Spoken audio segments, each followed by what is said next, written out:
Bop,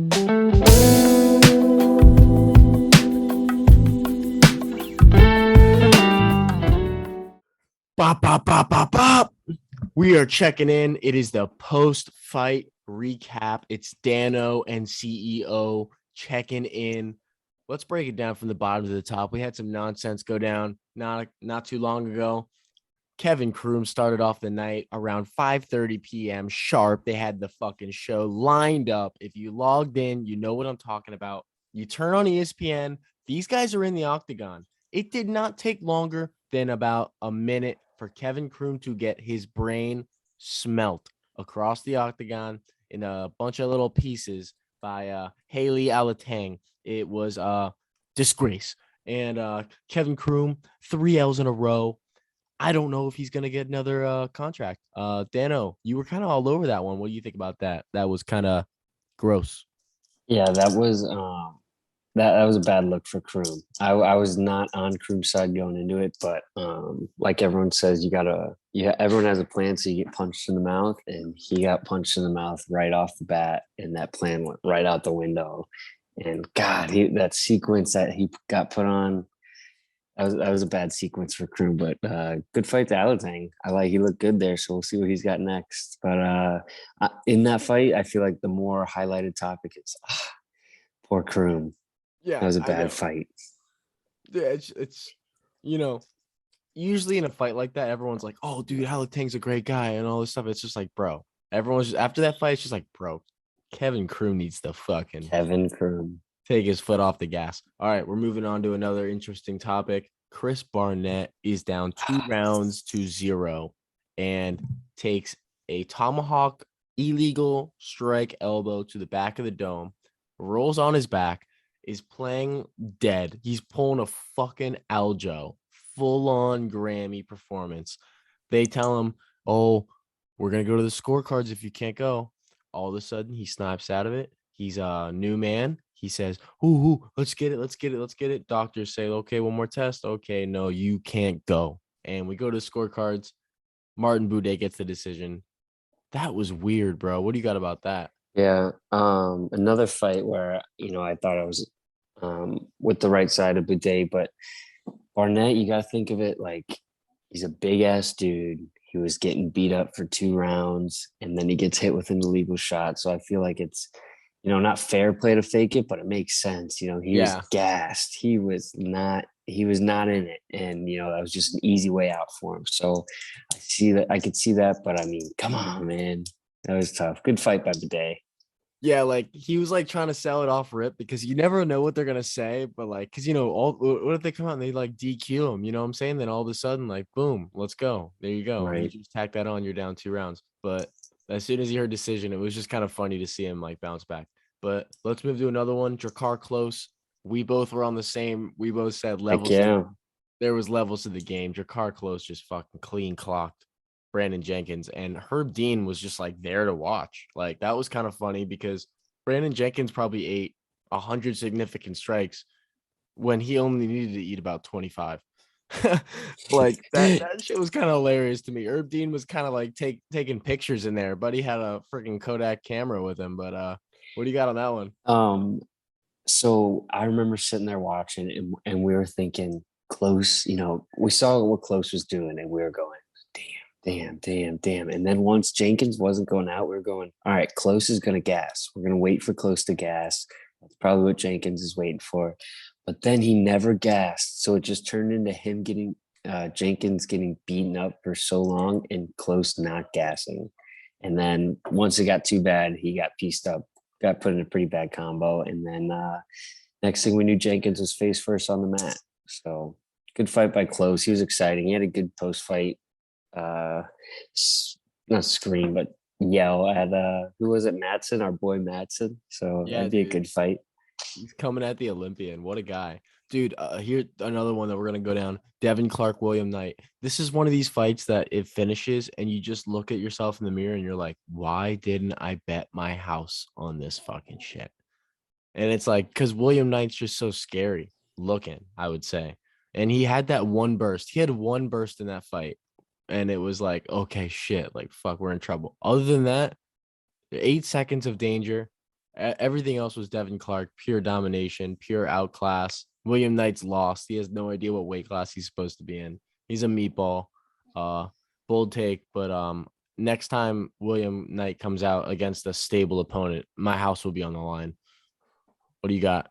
Um, yeah, so I remember before this fight, I kind of liked Knight because he was a wild card, and you talked me into Clark, and now I was just all over Clark because Knight is a wild card, and we just saw like I'm going into the fight. I was a little worried because Clark I don't think was even up to 225, and Knight was many pounds above him. So I thought maybe we'll see a wrestling night, but I mean, goodbye Clark. You don't want to say cruddy Knight. Clark put on a pretty good fight, but after that performance, there's no stock in William Knight. Yeah, dude, that guy is just something else, dude. And then Munir Lazez and Ange Lusa, those guys come out and have an absolute barn burner, bro. I mean, Mhm. I think we were right on point with the prediction where like Lazez just kind of had the heavier hands. Yeah. He was a lot more skillful than I thought. I didn't know the age gap was quite as much as it was. I think it was 4 or 5 years. Um, but Lazez looked good, man. He was quick on the feet, elusive, and just like Lusa. I didn't know he had a fight so um, close to tonight. I feel like he fought a couple weeks ago or something like that. Late notice, stepped in here against Lazez and did good, but Lazez was just, maybe going back to that close um, fight. There's levels to it. Lazez was on another level tonight. Yeah, dude, he just looked like he was just a little bit better than him. But dude, I think Ange has like a big future. I think that he's really good because that was like a pretty good technical performance. I think Lazez is pretty good. So, and then Sabatini, dominant performance. Myra Dominant. Bueno Silva, pretty dominant performance. Um, and then we move into Andre Fialho and Miguel Baeza. And the line that I always say for Miguel Baeza holds true. And it's he's winning until he isn't. And this guy's great. I mean, he's so great, but the guy is just he almost outdoes himself. He puts himself in these like crazy positions where he can just get hit so hard. Oh, And yeah. he doesn't have the chin for this kind of action. And Andre Fialho coming in, we knew he was a dog that was going to be able to bite down on his mouthpiece and walk him down. And it was just kind of a matter of time. Like Miguel Baeza was winning every single second. Like if we would have seen one of those illegal strikes, like one of these other fights, yeah, dude, Baeza wins the decision. But nah, brother, Fialho finds the chin. What do you got in this one? Yeah, no, I was nervous for Fialho in this fight because he was wearing some shots. And I feel like, whenever you want to just mess around and score 100 points in NBA 2K, you'll lower the sliders. So I feel like whoever made Michael Bieza made him really good. And then his chin, they just lowered that slider because he just like, once he got touched, you could tell it was effective. And Fiallo just grabbed him and put him in a 4-piece combo uppercut that just sent him totally out. He was protesting it at the end, but yeah, he was out. It was a bad finish, but a good ass fight. Someone like boosted the speed bar and then like decreased the durability. Yes, exactly. And Exactly. then the co-main, we were all over this one. Cal Baralho comes out against the undefeated Russian Gadzi Omargadziev and literally outclasses him on the ground and on the feet. Like this kid's legit, man. I said it in the prediction video, bro. If this kid can get his mind straight, because clearly he's got a little bit of cheese missing from his taco. If this kid can just get like everything in line, this kid can do some crazy shit, bro. Like his jujitsu is insane. Like the way he was transitioning, the body locks on the ground, the way that he was like moving from wrestling positions to straight up striking positions, and like it was beautiful. And I think that this kid, man, I hate to say it because he's so cringy, but this kid is seriously good. Yeah, no, I like this fight because going into it, I thought Cal was good, but I didn't know. And like, this fight really showed me that he was good. And one thing I wish was different about him, I wish he was just more technical. I feel like he's a little loose, and sometimes when his opponent was in danger, he either overextended or rushed it a little bit to where he was just sloppy in some certain situations. And then let's get some better tattoos, man. We got Yeah. free spirit on your neck, and then fight. It literally says fight or die on his bicep.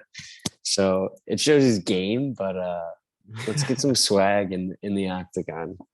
Yeah, better tats for Cal. I think those are incoming.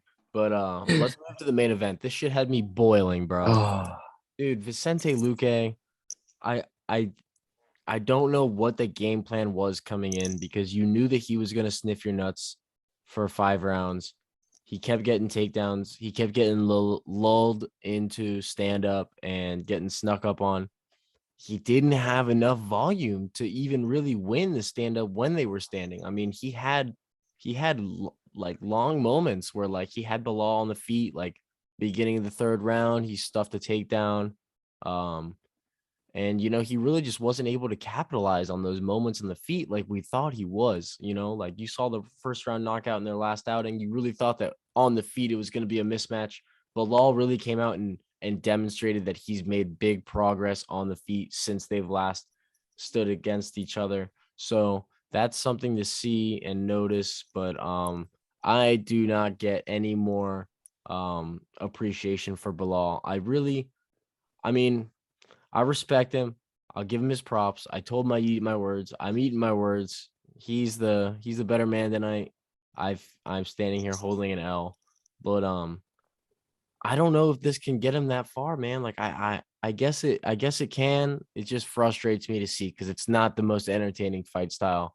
I would have loved to see Luque get something done, but he just couldn't do it. He didn't bring enough to the table, bro. What do you think? I will say right away, we got Bilal calling out Colby. Not a good move for Bilal. I think Colby's gonna wipe the floor with him. But I also thought Luque was gonna wipe the floor with him.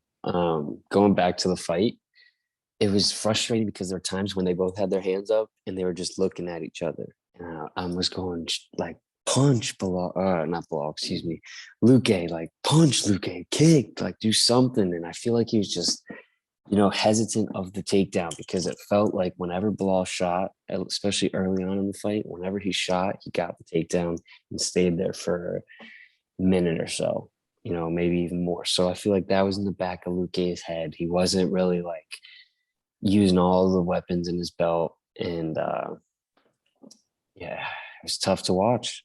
But props to Bilal. It's kind of one of those things where props to Bilal and not crap. Damn, Luque, like whatever. Bilal, he did the job. He played the game. Yeah, you know what? Like we're fresh out of it. I haven't gotten back to watch it again, but off rip, I don't know which side I'm taking. I mean, I kind of on this side, I'm kind of at this point, I'm kind of leaning towards like damn Luque because like I just feel like he didn't bring enough on the feet. I Like I see feel that. like his boxing just like wasn't there. Like why are we standing and looking at him? Like like I don't know, man. I feel like there was points in this fight where he really was lacking. But Yep. we'll eat words there. We're gonna move on to the next week. It was a good breakdown. I have a final thing to throw in, and that is Bilal is confirmed on steroids. Bro, like there's no way. Like this guy is so strong. Like Mm, his physique, like his side profile is feminine like. damn. If no one's watched or hasn't seen the fight, go look at the fight. And when you're watching Bilal move, right? When Bilal's face is to the camera and he's moving, take a look at his knees because his knees are like sunken in, but it's not because they're sunken in, it's because his thighs are just so big. He has huge thighs, huge torso. His shoulders are big. Like, if you want to get into a Bilal's on steroids talk, yeah, I think so too. Well, there's that too. I mean, there's the argument that like Luque really just couldn't set his feet and throw because Bilal was literally going back and forth. His lateral movement was insane. Like, I mean, Yeah, he was jumping back and I forth. hate to give him props for that, bro, but he really came out and like really had the gas tank to laterally move and wrestle for 5 rounds, which is kind of absurd, which is why I point to steroids. But whatever, bro. The geeks are signing in, we're signing out. That's the post fight night, Luque Bilal 2. What did we do on the night? We started out 0-3, caught fire, and then Yeah, Belal, we started the you night know, 0-3. Everything was looking like rough riders, and then we caught a 10-fight win streak, and then Bilal put the fire out. So that's where classic we were at. Belal. 1 for 2 on parlays, not too good on props, but we're looking to fire back big time. We got some big fights coming up next week. We're always going up. Let's get Yes, after sir. UFC 274 right around the corner. hum now, baby. Let's go. Shout out Mike Perry. Thanks for the story shout out. Let's go. Damn. All right, we out.